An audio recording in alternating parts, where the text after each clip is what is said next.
L'aide étrangère n'est pas la solution à la pauvreté en Afrique. C'est l'une des raisons pour lesquelles l'Afrique est pauvre.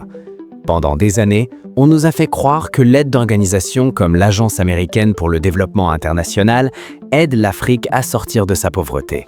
Mais voici la vérité. Si l'aide étrangère fonctionnait, l'Afrique serait le continent le plus riche de la Terre maintenant. Ron Paul, un défenseur du marché libre et ancien congressman américain, l'a décrit parfaitement. L'aide étrangère consiste à prendre l'argent des pauvres d'un pays riche et à le donner aux riches d'un pays pauvre. Promenez-vous dans les rues de Dar es Salaam, en Tanzanie par exemple, et vous verrez exactement où va votre argent de l'aide. La ville est remplie de résidents étrangers travaillant pour l'ONU, les organisations non gouvernementales, les ONG et les ambassades. Ils vivent dans une économie parallèle, une que la plupart des locaux ne peuvent qu'observer de l'extérieur. Ces agents d'aide jouissent d'une vie de luxe, de repas gastronomiques dans des restaurants coûteux, conduisent de nouveaux SUV, occupent les meilleurs appartements en ville, emploient plusieurs domestiques et organisent des fêtes somptueuses. Et au passage, ils reçoivent une indemnité de difficulté pour le sacrifice de vivre dans des endroits éloignés, remplis de malaria, de maladies tropicales et de climats difficiles. Cela crée un effet domino dévastateur dans notre économie locale. Ces organisations, bourrées d'argent apparemment illimité, gonflent le coût de tout, du logement aux services basiques. Un propriétaire d'entreprise locale en Afrique doit concurrencer ces prix gonflés tout en gérant une vraie entreprise avec de vrais défis. Mais les dégâts vont plus loin que simplement augmenter le coût de la vie. Ces organisations attirent aussi les meilleurs talents avec des salaires qu'aucune entreprise locale ne peut égaler. Au lieu de créer de nouvelles entreprises, innover des solutions ou créer de la valeur économique, les personnes les plus capables sont détournées vers des emplois bureaucratiques, repoussant des papiers et rédigeant des rapports que personne ne lira jamais. Il y a des esprits brillants réduits à des participants professionnels d'ateliers, passant d'une réunion financée par un donateur à une autre, ne produisant rien de valeur durable. Quand l'un voyage traverse l'Afrique, on ne voit pas la prospérité durable créée par les programmes d'aide. Au lieu de cela, on voit une destruction des marchés locaux et la création de cycles de dépendance. Considérez ce qui se passe dans des villages en Afrique. Quand des moustiquaires gratuits arrivent, les marchands locaux qui les vendent font paccaire. La même chose se passe avec les chaussures. Les chaussures données inondent les marchés locaux, rendant impossible pour les fabricants locaux de chaussures de concurrencer. Et l'aide alimentaire désespérément nécessaire, une grande partie de cela est détournée par des fonctionnaires gouvernementaux corrompus et vendue à des prix inférieurs au marché. Les agriculteurs africains ne peuvent pas concurrencer cet aliment gratuit, donc ils cessent de cultiver et se déplacent vers les villes déjà surpeuplées. Les écosystèmes locaux de production alimentaire sont détruits, ce qui ne fait qu'aggraver le problème de faim. Ce sont les vrais coûts de l'aide humanitaire.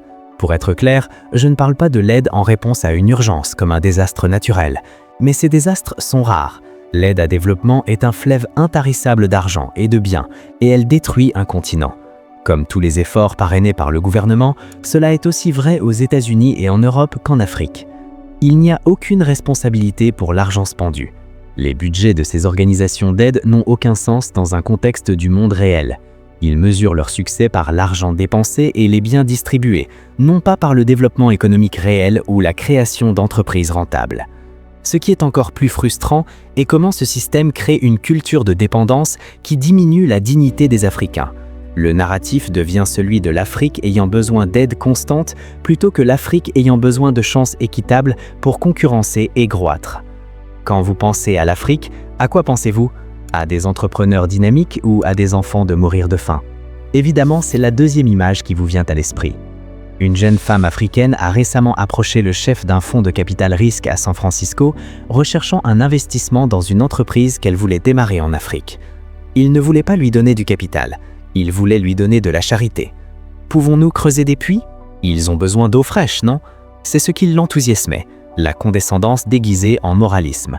Voilà l'attitude occidentale typique envers l'Afrique. L'aide étrangère crée effectivement des emplois et des carrières, mais pas pour les personnes qu'elle est censée aider. Toute économie prospère dans l'histoire s'est développée grâce à l'entrepreneuriat et au commerce, non pas par les aumônes, peu importe les bonnes intentions.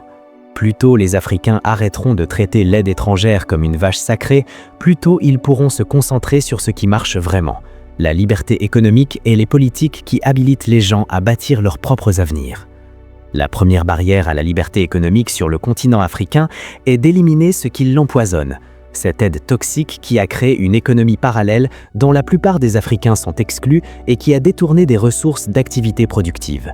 Ce n'est qu'alors que les Africains pourront bâtir l'Afrique qu'ils savent être possible, où l'ambition est récompensée, la dignité est préservée et la prospérité est créée par leurs propres efforts plutôt que par la gentillesse égarée d'étrangers. L'Afrique n'a pas besoin de plus d'aide étrangère, elle a besoin de plus de liberté. Si cette analyse vous a fait voir l'aide étrangère sous un nouveau jour, n'oubliez pas de liker cette vidéo. Cela aide énormément l'algorithme à porter ce message vers d'autres esprits critiques. Abonnez-vous et activez la cloche pour ne manquer aucun de nos prochains décryptages. Votre soutien est le moteur qui nous permet de continuer à produire ce contenu indépendant. Dites-nous dans les commentaires, selon vous, quelle est la première barrière à la liberté économique sur le continent africain? Merci de nous avoir suivis et on se retrouve très vite pour une nouvelle vidéo. D'ici là, restez curieux, restez libres.